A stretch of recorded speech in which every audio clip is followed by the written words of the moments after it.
Hai, Assalamualaikum warahmatullahi taala wabarakatuh. Selamat tengah hari bersama lagi kita dengan Coach Alan dalam siri tips kurus Ramadan. Okey.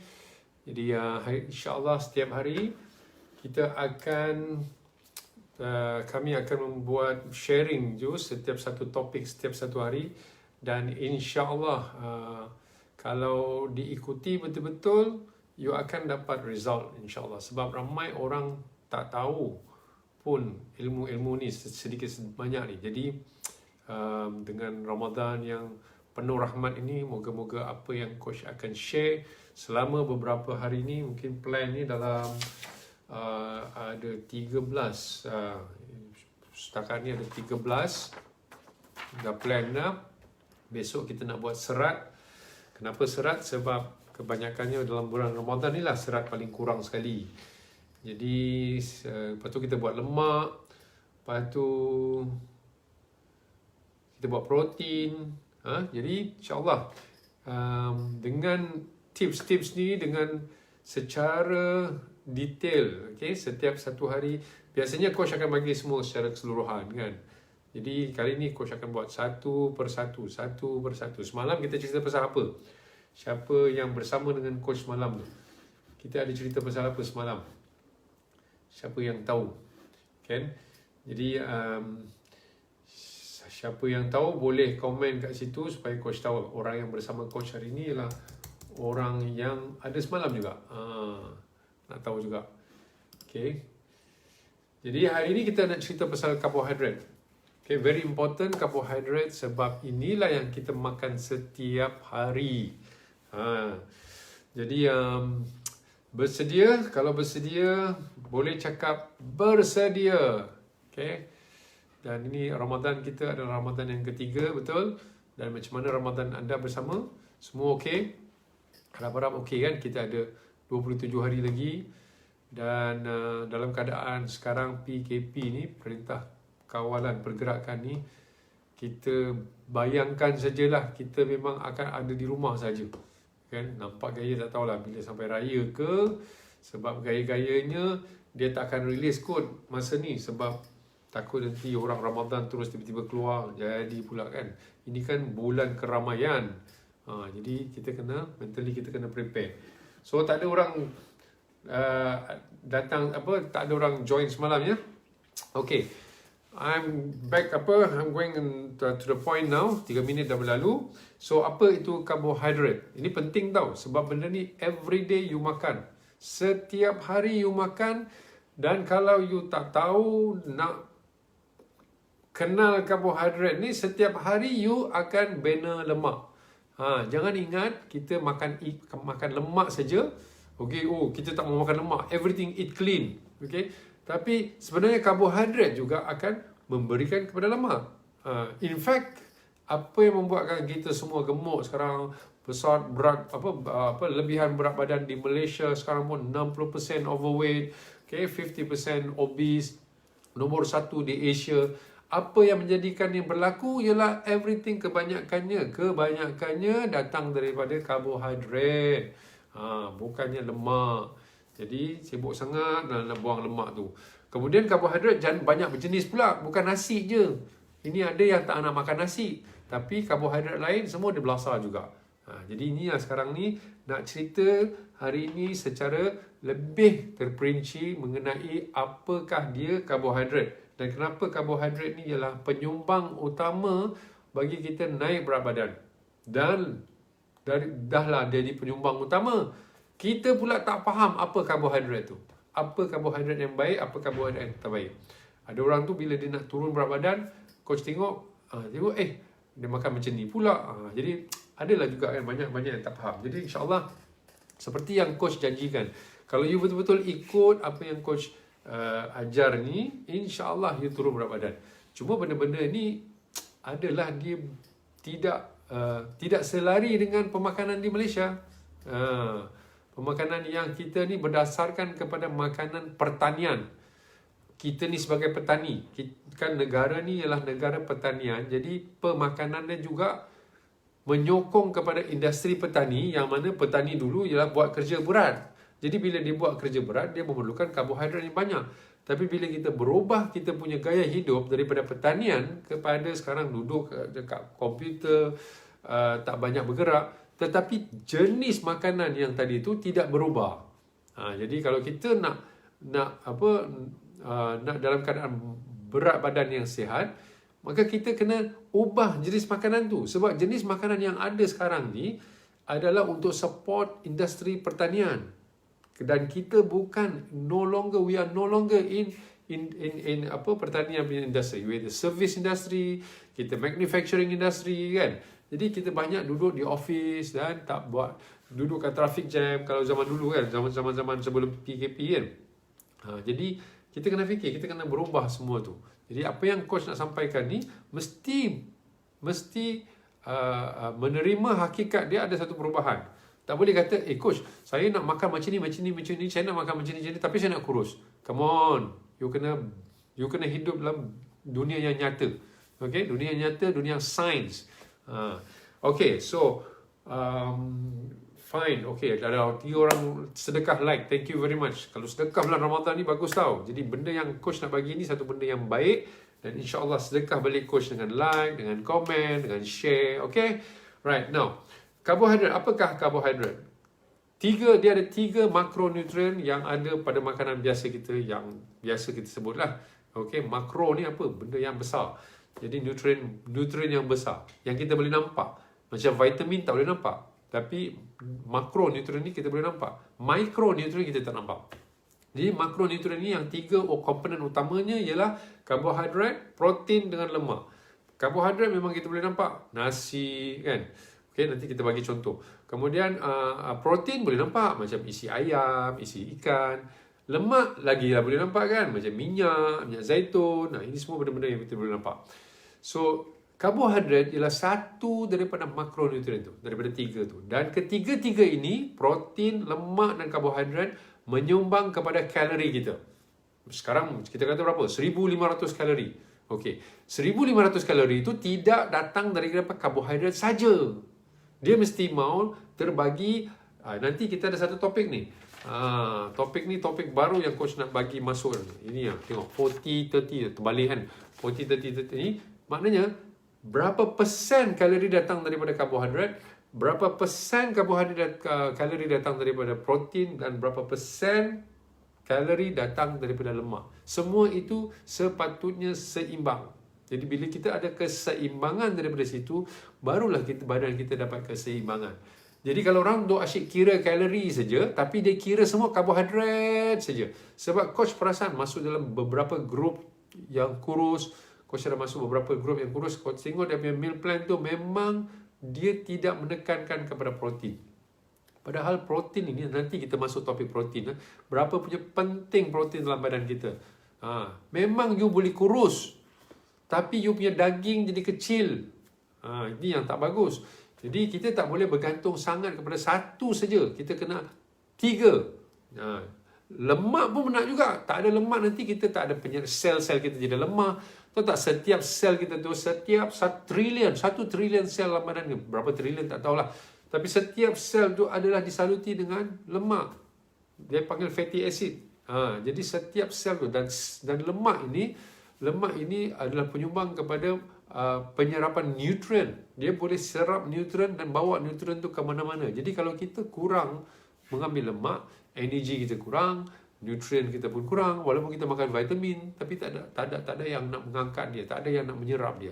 Jadi semua ini balance. Kita kena fikirkan kepada balance of nutrition. Now, so far so good. Boleh dengar? Coach boleh dengar ya? Okay. So far naik kepada 6 like saja. 6 like. Aisyah like. Belum boleh like lagi. Okay, tak apa. Okay, now apakah dia karbohidrat dari segi dalam bentuk makanannya? Seperti tepung, nasi, sayur, buah, okay, kekacang macam barley, macam oats, okay, almond, itu semua karbohidrat. Walaupun dalam almond itu ada lemak ni juga, tapi basically is karbohidrat. Roti, okay, spaghetti, kek, mi, gula, air manis, cheesecake, ni semua karbohidrat. Okay. Nampak tak macam mana kan? Kalau kita buka puasa, kalau kita tengok meja kita tu penuh apa? Rasa-rasanya penuh karbohidrat. Dan sekarang coach nak cerita karbohidrat jenis apa. Tapi tunggu dulu. Okay? Jadi sekarang ni, apa jadi bila kita makan karbohidrat tu? Apa yang jadi dalam badan kita?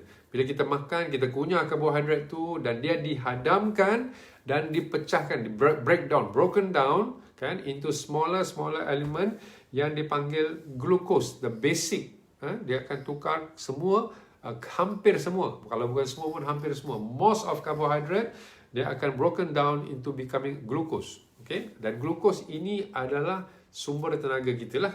Basically, it's giving us energy. Kalau kita ingat siapa yang masuk dalam sains dulu, kan, kita ambil glukos, macam mana tak glukos dah lupa dah. Kemudian kita terbakar glukos tu. So what happen, glukos dalam body kita pun dia akan terbakar. That's why kita ada panas, kita ada heat. Yang membakar ni ialah glukos. Okay?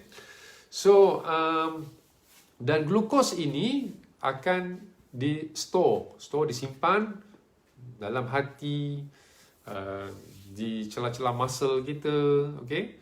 Dia panggil glycogen ke apa ke, sorry lah, coach tak akan masuk kepada bahagian-bahagian ini sebab coach bukannya bidang ni, tapi lebih kurang faham macam tu, okay? Dia akan simpan kat situ. Tapi of course lah tempat simpan dia tak banyak. Jadi apa jadi kalau terlebih, apa yang berlaku apabila kita terlebih makan karbohidrat, jadi terlebih glukos. Jadi kalau dia dah terkeluar, dia tak ada tempat nak simpan lagi, dia dah melayang-layang dalam darah kita, nanti kita dipanggil apa? Kencing manis, gula tinggi dalam darah. Jadi dia tak boleh nak gula tinggi dalam darah. So what happen? Dia akan tukar yang lebihan gula tadi kepada lemak. Okay, nampak tak? Nampak tak apa hubungan karbohidrat tadi? Kita makan roti, tak ada nampak lemak pun, roti kosong, nasi okay, nasi kita rebus nasi tu, masak dengan air lah. Nasi, lepas tu dia jadi nasi dah. Kita tak nampak minyak, apa pun tak nampak minyak. Lepas tu kita makan. Apa sal boleh jadi tukar pergi lemak. Jadi ini adalah Allah jadikan badan kita tu kan. Sebab karbohidrat pun, komponen dia pun CHO juga. Carbon, hidrogen dan oksigen. Lemak tadi pun, dia punya komponen pun CHO juga. Cuma dia tukar-tukar structure dia saja. Ini bagian chemical lah. Jadi okay. So lebihan karbohidrat itu dia akan tukar pergi lemak. Dia akan simpan lemak tu dalam sel-sel lemak. Sel tu dicipta, dijadikan, di-create khas untuk simpan lemak. Jadi dia panggil sel lemak. Okay? Jadi dia simpan dalam sel lemak kita. So apa jadi bila karbohidrat berlebihan dan dia buat lagi lemak banyak dan sel lemak pun dah habis dah. Tak ada tempat nak simpan lagi. Jadi macam mana? Jadi badan akan membuat lagi, tambah lagi sel lemak baru. Jadi maknanya, lebihan karbohidrat akan menjadikan kilang sel lemak. Macam mana tu? Macam mana kan? Kalau you fikir betul-betul, you akan fikirlah macam, aku ni sebenarnya nak buat apa? Nak buat lemak, kilang sel lemak. Dan berita baik, berita baik, sel lemak sekali dia dah buat, dia tak boleh hilang. Kan? Betul ke coach? Jadi macam mana kita kurus? Kalau you ikut diet program, you kurangkan makan you punya kalori dan sebagainya, dan lemak itu ditukar menjadi tenaga, sel-sel yang ada hanya kecut saja. Tapi sel tu tetap ada kat situ. Melainkan you mengambil masa 3-4 tahun maintain berat badan baru. Katalah you dah turun 30 kilo. Masa you turun 30 kilo tu, sel-sel lemak yang lama masih ada lagi, menunggu untuk disimpan. Dan you kena maintain selama 3 tahun. Ada kajian menunjukkan sel lemak tadi boleh hilang. Ada kajian menunjukkan. Okay? So, kenalah masanya 2-3 tahun. Jadi, kebanyakan orang bila turun berat badan, dah turun 30 kilo, enjoy. Aku nak kembali kepada aku punya gaya hidup lama. Lepas tu sel-sel lemak yang ada menunggu. Simpan balik. Nampak tak? Nampak tak keadaan dia macam mana? That's why orang boleh turun dan naik. Selamat tengah hari, Eddie. How are you, Eddie? Yes, kami puasa ni, Eddie. Okay, so jadi Jadi itulah pentingnya untuk kita memahami karbohidrat, dan kita kena faham tak boleh lebih karbohidrat, sebab kalau kita lebih saja tanpa kita menggunakan kita punya energi, dia akan bertukar menjadi lemak. Bukan minyak yang kita makan jadi tukar jadi lemak ni, karbohidrat. Dan berita apa nak kata ni, kebanyakannya makanan kita adalah karbohidrat base. Sebab karbohidrat murah, senang disimpan. Okey. Kalau sekiranya macam ada orang tu dia tanya, "Coach, nak makan snacking apa yang boleh kita beli kat supermarket? Kalau selain buah, kalau selain ni lah." Coach, tak ada. Apa yang ada dekat shelf tu semua adalah simple karbohidrat saja. Karbohidrat terlebih, kita dah terlebih karbohidrat sebenarnya. Coach dah cuba juga. Okay? Cuba nak kontrol karbohidrat ni bukan senang. Sebab aslinya makanan kita sekarang ni, trend kita sekarang ni, too much carbohydrate. Kalau kita pergi kedai ke yang jual kuih ke apa ke, yang menyenangkan, yang menggembirakan, semua adalah carbohydrate base. Mana ada sangat orang gembira dengan protein, kan? Siapa macam release tension, nak makan protein? Siapa sangat? Ataupun makan lemak, makan olive oil, telan? Siapa? Kebanyakan orang akan jolly dengan karbohidrat. Now, bolehkah kita makan karbohidrat? Yes, penting karbohidrat. Sebab 50%, 40 hingga 50% sumber kalori kita datang daripada karbohidrat. Still, karbohidrat penting. Cuma kita punya karbohidrat ni terlalu besar. Okay? Sampai kita buka mata saja karbohidrat. Buka mata saja karbohidrat. Mata karbohidrat. Now, sekarang macam manakah kita, kalaulah macam kita kawal karbohidrat tu, tapi jenis karbohidrat itu pun jenis yang tak sihat, pun juga boleh membuatkan kita punya sistem dalaman tak balance, yang menjadikan kita juga buat lemak. Ini coach nak cerita hari ni. Ini yang fokus nak penting ni. Tadi cerita pasal karbohidrat banyak, okay, itu semua orang dah tahu dah. Tapi coach saja nak just nak bagi refresh balik. Tapi sekarang masuk tahap kedua, jenis karbohidrat tu. Okey. Dia ada, ingat coach cakap tadi, bila karbohidrat tu dihadam, dia akan broken down into glucose. Dia akan sampaikan satu tahap glucose, dan glucose itu yang akan diserap, yang akan dihantar ke mana-mana seluruh badan. Dan kalau lebih glucose, dia tukar pula kepada lemak. Now, sekarang ni, kajian lepas dah tahu pasal karbohidrat ni, diorang dapat kajian lagi yang membezakan antara dua jenis karbohidrat ni. Satu karbohidrat ni yang jenis bila kita makan, dia cepat tukar menjadi gula. Yang tadi tukar kepada glukos itu. The proses penghadaman tu dia tukar menjadi gula cepat. Okay, very fast. Like, terus tukar. Ada satu jenis karbohidrat pula, dia ikatan dia tu macam ini yang macam kalau badan tengok lah kan, contoh kan badan tengok lah, ini aku tak senang ni nak buat kerja ni, banyak kerja nak kena buat ni, kena buka sini, buka sana, buka sini, buka sana. Yang hak ni senangnya, yang ni buka sekali, petik switch sekali tu terus terbuka dah. Jadi macam tu lah lebih kurang. Satu jenis karbohidrat ni mudah untuk kena digest, untuk tukar menjadi gula. Yang satu karbohidrat ni jenis dia punya rungkaian dia tu macam agak payah sikit nak tukar. Jadi dia akan mengambil masa. Dia sikit-sikit. Sikit-sikit dia tukar gula. Sikit-sikit dia tukar gula. Sebab yang lain tu masih lagi proses nak berubah tu susah. Jadi inilah dia panggil complex carbohydrate. Sebab dia kompleks. Nampak? So complicated lah kau ni. Yang satu ni simple carbohydrate. Simple je. Tekan switch je tukar gula. Yang satu ni kompleks. Tapi yang sebenarnya yang baik untuk badan kita ialah yang kompleks tu. Sebab bila kita makan kompleks karbohidrat, dia akan memberi masa untuk badan menerima gula tu, menggunakan gula tu, menggunakan glukos tu, dan mungkin tak ada perlu nak simpan mana-mana sebagai lemak. Sebab dia release sedikit demi sedikit.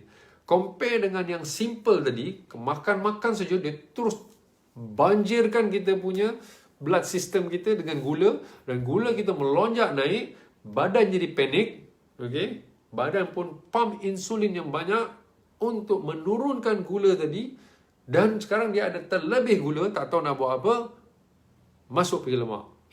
Masuk pergi lemak. Jadi walaupun kuantiti karbohidrat yang sama, katalah saya kalau coach makan brown rice, okay, nasi perang yang original ya, nasi perang yang mempunyai dia punya salut-salut semua tu, fiber dia semua, kemudian kita makan dengan nasi yang kena polish, putih, melepak, polish, cantik, sama amount dia, 200 kalori, 200 kalori katakan kita makan. Tapi yang satu yang simple ni boleh membuatkan kita dia tukar menjadi lemak. Yang satu ni tak tukar menjadi lemak. Jadi inilah yang kita nak kena faham. Kenapa kita kena makan beras yang tak sedap tu? Kenapa kita kena makan roti wholemeal yang kasar-kasar tu? Kan sedap makan roti putih tu. Masuklah mulut. Sedap. Bubuh pula mentega. Bubuh pula kaya. Semua tu simple karbohidrat. Kaya tu dengan gula, simple karbohidrat. Okay? Kalau sekiranya nak tukar kepada yang kompleks karbohidrat, roti wholemeal. Kita boleh pakai roti wholemeal, okay? Kemudian kita boleh gunakan mungkin avocado ke ataupun buah-buah lain ke yang tidak melonjakkan, atau peanut butter sendiri yang tak bergula, yang original ya. Kalau sebab peanut butter yang ni semua ada gula. Jadi itu lebih baik daripada kita terus masuk dengan jam yang sugar. Nampak tak kan? Berbeza. Kuantiti yang sama, kalori yang sama, tetapi proses menukar pergi gula tu berbeza. Jadi coach nak tunjuk sikit sini supaya you all faham. Nanti kita akan post ni dalam page. So yang merah ni ialah coach tak tukar dia punya ni, tak apalah, you tengok dia punya graf saya cukup lah. Yang merah ni adalah simple sugar.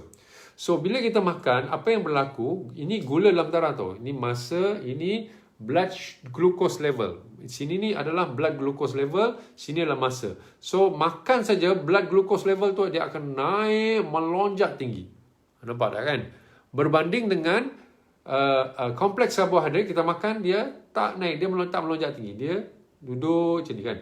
Kemudian because dia terlampau tinggi, insulin terpaksa menurunkan dengan banyak. Maknanya di sini insulin bekerja keras. Dia kena pump, pankreas kena pump banyak insulin. Mungkin 3 kali ganda, 4 kali ganda untuk menurunkan. Kalau tidak kita dalam keadaan kencing manis. Siapa yang membuatkan kita kencing manis? Siapa yang makan itulah. Okey.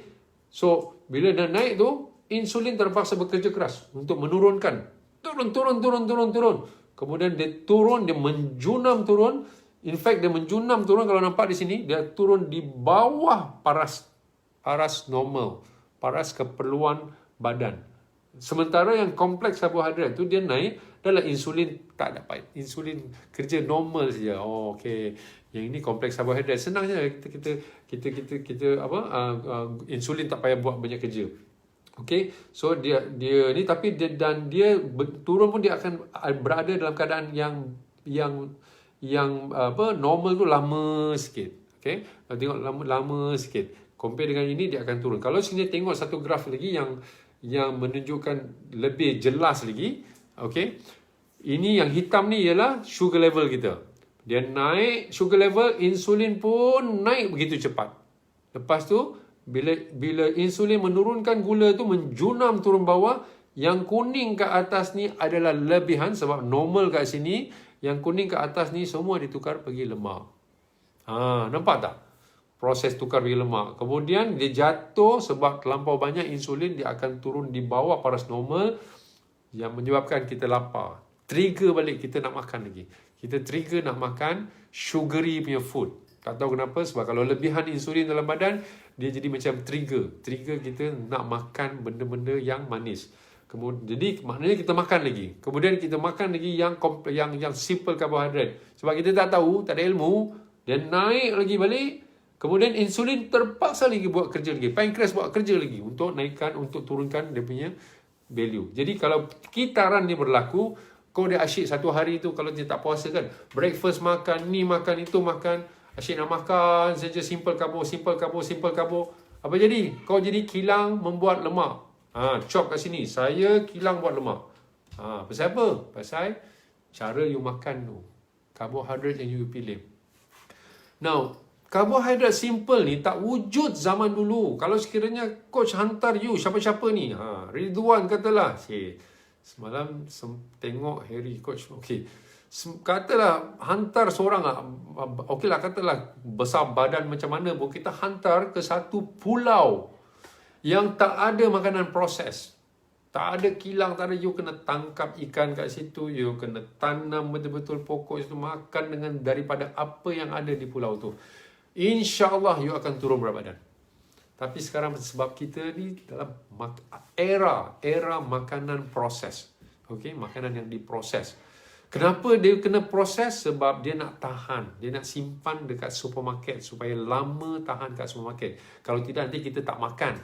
Asyik semua nak kena pergi Cameron Highland lah, inilah semua kan. Dia tak boleh. Jadi, kita tak boleh elak daripada proses food ni. Tapi bila kita faham keadaan ni, kita boleh dah menilaikan mana banyak kita makan. Kalau kita banyak terlebih makan simple karbohidrat, kita break lah. Tertarik break tu. Supaya kita lebih fokus kepada, jadi mana lebih, kita tak boleh lari daripada benda-benda yang tak betul. Okay? Tapi soalannya berapa banyak benda betul kita buat berbanding dengan yang tak betul. Ini important. Okay? Coach bukannya nak bawa you all ke kehidupan yang ideal. Coach sendiri pun makan cheesecake lah, ice cream tu semua. I eat everything. Kan? We have to enjoy our life juga. Tapi berapa banyak pemakanan yang healthy compare dengan unhealthy. Itu you kena buat penilaian sendiri. Okay, so yang ini jelas ya. So sekarang ni jangan jadi kilang buat lemak. You kalau boleh buat macam ni. Bila kita makan kompleks karbohidrat, yang hitam ni, sugar level kita, dia tak naik lah. Dia duduk di kawasan yang normal saja. Dan the best thing is you tahan lama lagi. Now, what happen kalau sekiranya gula kita terlebih? Kita makan simple karbohidrat, kita jadi terlebih gula. Kita punya mood changes. Sebab gula kita over. Mood kita changes, badan kita dah tak berapa betul, migraine ke, ini ke, asyik nak makan saja. Dia banyak benda yang tak betul. You dah bagi satu benda yang membuatkan dia tak function cara betul kan. That's why tanggungjawab masing-masing untuk memilih karbohidrat yang sihat. Jadi dalam kita berbuka puasa tu, kita boleh tengok mana satu makanan karbohidrat yang kompleks dan mana satu makanan karbohidrat yang tak kompleks. Kalau kita tak kisah kehidupan kita, tak apalah, kau belasah je lah apa-apa kan. Tapi bila satu benda berlaku nanti, dia macam ni tau. Dia small error in judgment repeatedly every day. Satu benda kecil, kesilapan kecil yang kita buat, kecil lah, kita nampak kecil kan, tak ada impact pun hari ni. Kau makan hari ni tak ada apa-apa, besok tak ada apa-apa, lusa tak ada apa-apa. Tapi it takes 10 years, 10 tahun untuk melakukan benda yang tak betul, kita akan dapat. Selalunya orang yang dalam keadaan kecil manis yang disebabkan pemakanan yang tak seimbang ni, okey, bukannya cakap pasal benda lain, okey, selalunya adalah hasil daripada 10 tahun keadaan yang tidak baik. Maknanya dia punya lifestyle itu, pemakanan dia for 10 years barulah berlaku kecil manis. Bukan pasal kemarin saya minum air gula, hari ni saya kecil manis. No. It is about like your life yang you dah amalkan 10 tahun. Okay. Barulah di effect. Jadi bagi siapa yang masih sehat, alhamdulillah. Yang dah kena pun tak apa, you boleh change. Tapi yang belum kena tu janganlah pula nak minta jadi dikenakan. Janganlah pula macam tu. Sebelum coach belajar benda-benda ni semua, coach dulu 42 tahun, umur 42 tahun. Coach tak tahu pasal pemakanan. I was already going overweight, pergi jogging tak larat 10 kilo kot nak angkat, dungdang, lutut pun sakit dah. Kan? Lepas tu coach pun at one time coach rasa kawan-kawan dah mula kan, ada yang makan pil darah tinggi lah apa semua kan. Kawan-kawan dah mula makan, dan masa tu coach rasa apa tahu? Macam okay, bila aku boleh makan? Dah tengok my cholesterol pun dah borderline, okay? Jadi I was already waiting for joining the group. Sebab kalau kita tak ada ilmu, kita tak ada harapan masa depan kita tau. Kita tak tahu apa yang akan berlaku. Kita tengok orang macam ni sakit, orang ni macam sakit, orang ni macam sakit. Kita dah terima. We accept that this is part of our life. Come on, rupanya bila bila tahu pasal pemakanan ni, is actually my lifestyle, how I act, how I do every day, what I do every day, yang membuatkan kita, walaupun ya betul penyakit ni semua kurnia Allah, tapi Allah memberikan ruang kepada kita untuk memperbaiki, kan, untuk membetulkan. Jadi I was like macam tunggu, tapi bila tahu rupanya macam ni, rupanya we can have control over this. Dan alhamdulillah sekarang dah 14 tahun selepas itu, dan sekarang coach pun hampir 60, kan, 14 tahun je lah, 56, 57 sekarang ni. Okay, alhamdulillah, I'm still okay, well, healthy, alhamdulillah, syukur, alhamdulillah. Just because when you tahu apa yang you makan every day, so it's important to know apa yang you makan every day. Dan ilmu hari ni yang coach cakap pasal karbohidrat ni adalah ilmu yang sangat penting. Okay, sebab ini yang kita makan setiap hari. Sampai orang kata saya tak nak makan nasi, tapi dia makan biskuit. Apa hal? Ataupun sampai dia tak tahu, tapi dia buat andaian. Dia buat andaian dari mana andaian dia? Daripada kawan-kawan, daripada WhatsApp group, daripada sini, daripada situ. Andaikan saja. Dan orang yang memberi nasihat ni pun tak turun berat badan. Masih juga 30 kilo overweight. Tapi dia juga yang bagi nasihat. Kemudian kita ambil nasihat dia. Andaian ini yang tak bagus. Jadi sekarang ni, coach bagi. Ramadan ni, coach ambil peluang. Hari pertama cakap pasal air semalam. Laksana tak? Amalkan. Amalkan ke tidak? Pasal air ni, amalkan. Amalkan tak? Selalu negatif.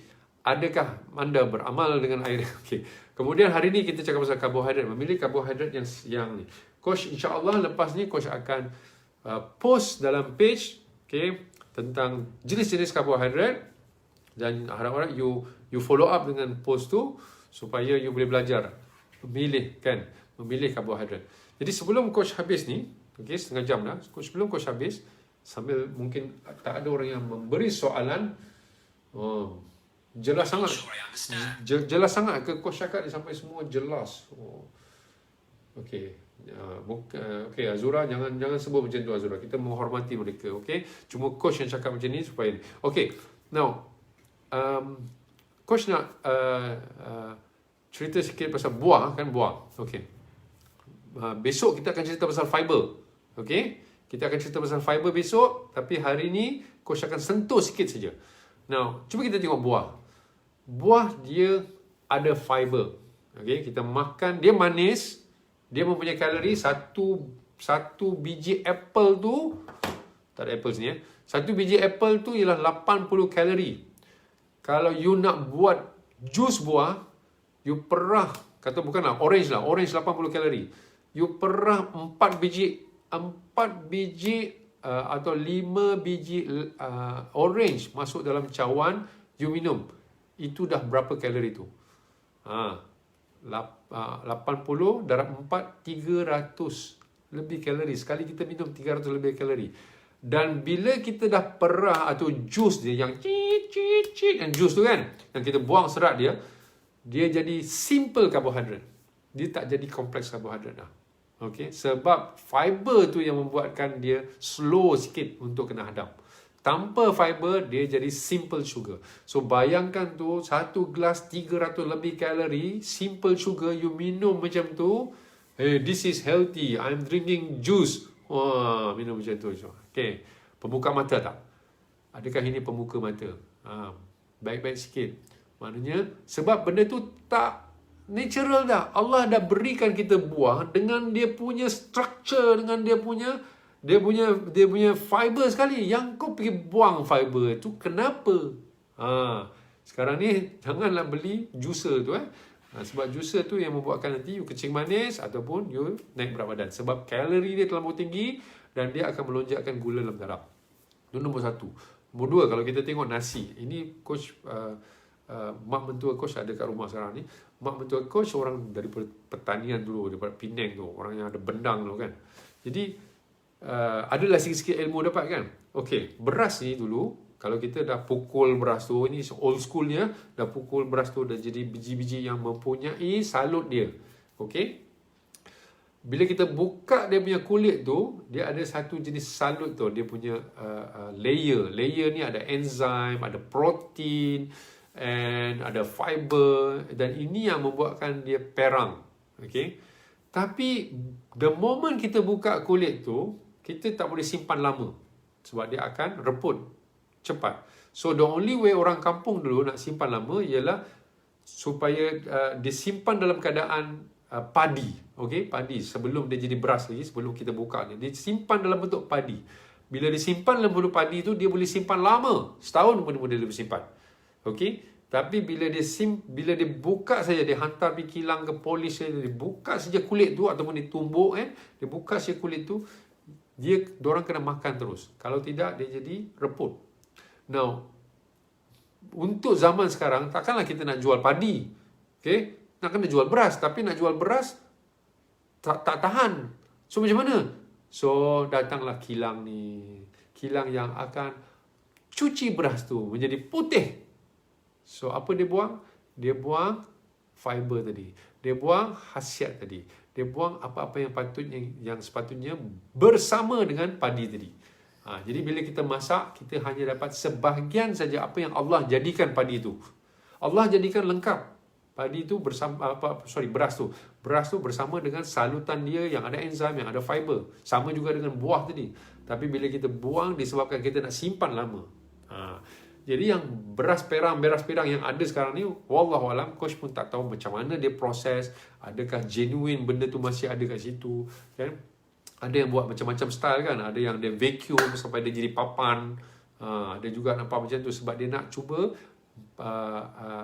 maintain supaya benda tu tak rosak lah, kan? So mungkin teknologi sekarang sudah mencapai. Jadi kalau nak cari brown rice tu, carilah yang pemikiran yang coach cakap tadi tu. Jangan nak tengok label saja, tapi tengoklah brown rice yang betul-betul menampakkan bahawa dia memang ada lapisan itu. Okay? Untuk kita. Jadi ini sebagai ilmu saja supaya kita faham kenapa bezanya, kenapa nasi putih, kenapa nasi perang. Jadi you faham kan? Disebabkan nak simpan di supermarket atau simpan, disebabkan itulah ada benda yang kena sacrifice.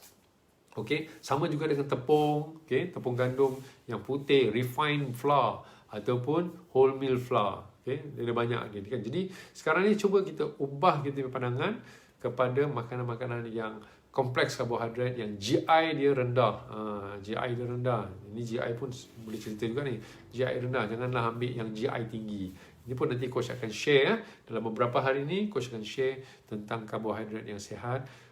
Just follow saja coach punya page. Semoga apa yang coach bagi ni adalah memberi manfaat kepada you all semua. Dan sebenarnya terus terang coach cakap, coach betul-betul give everything to you all. Dalam bulan Ramadan memang coach akan buat setiap hari pada 12.30. I will give everything. Kalau you tanya apa-apa pun coach akan jawab. Coach nak bantu you all. Buat satu persatu, you buatlah nota tu, kan?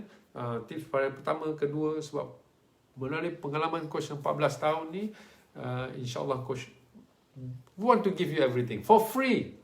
Nanti ada orang cakap nanti, dalam coaching program kami, apa benda yang you boleh dapat dalam coaching program kami ialah kebersamaan. Jadi more focus. Jadi bagi orang yang macam, aku malah nak fikirlah. Aku nak join program ni, kemudian kalau aku buat salah, coach terus tegur. Coach terus betulkan. Itu lagi senang daripada aku nak fikir, betul ke? Jadi itu bezanya. Tapi dari segi ilmu, apa yang ada dalam coaching program yang kami dah bagi ni, coach akan bagi you dalam bulan Ramadan ni. I will give everything yang I know. If you tanya pun, coach akan jawab sebagaimana you all are my coachee. Okay? So, cuma you give me good feedback balik. Okay, you join, you bersama, you tengok, you share, okay, you like, supaya the more you give, the more you tekan butang like ke ataupun you share ke, ramai orang dapat, sekurang-kurangnya coach dapat pahala di bulan Ramadan. Ini yang coach nak. Okay, so itu saja. Terima kasih banyak semua yang bersama dengan coach hari ini. Jumpa lagi besok, kita cerita pasal fiber. Right? Thank you. Assalamualaikum warahmatullahi wabarakatuh. Bye.